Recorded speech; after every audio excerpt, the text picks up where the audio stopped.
Bago ang lahat, siguruhin na nakasubscribe na.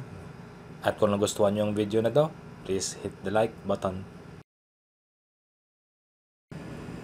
Para makontrol mo ang keyboard na to, kailangan mo ng software. So ang software, saan mo kukunin? Ako nagpunta ako sa rock.ph pero hindi gumagana yung download link nila doon. Ewan ko kung bakit. Pero sa pagsa-search ko, nahanap ko yung sa forum, mayroon pala silang Google Drive na free to download. So click mo lang yung link sa description below. Yung link na yan, i-click mo, dadalhin ka dito. So meron kang 5 na pagpipilian. Siyempre, pili natin yung Rock Elis. Double click mo lang yan. So lalabas yung download. So click mo yung download. 24.1 MB ang size ng file. So after mo ma-download, punta ka sa download folder mo. Nandyan yung Rock Elis Fine Tuner V1.02. Yan yung pangalan niya. So nakarar yan, i-open mo lang para ma-install siya.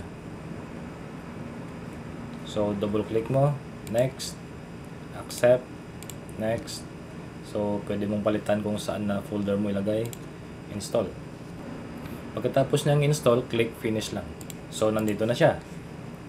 Meron siyang shortcut na nilagay sa desktop mo. 'Di ba? Hindi ito nakailaw. Nandito yung option lighting. So pwede mo siyang palitan. Pwede mo siyang i-customize dito. So sa lighting muna tayo. Okay? So papalitan mo ng outward. Ito ang eksena niya. So pwede mong change yung speed ng galaw niya. Gawin mong fast. Yan.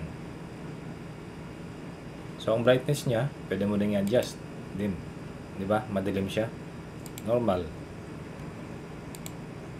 Bright. Yan yung full brightness niya. Pwede mong palitan yung pattern ng lightings niya. Explode. Yung explode, kada pindot mo, ganyan. Kung malikot yung kamay mo, pag naglalaro ka, napindot mo tong Windows key, nako, istorbo. So, pwede mo siya i-disable. Ang frame niya na to, palibot. Pwede siyang matanggal. Parang magnetic. Pwede mo nga siyang pinturahan ng ibang kulay kung gusto mo eh. Personally, I enjoy this keyboard. Napaka-functional niya. At, mafe-feel ko talaga na durable siya. I think, tatagal to sa akin. So guys, if you like this video, please hit the like button and subscribe. Thank you.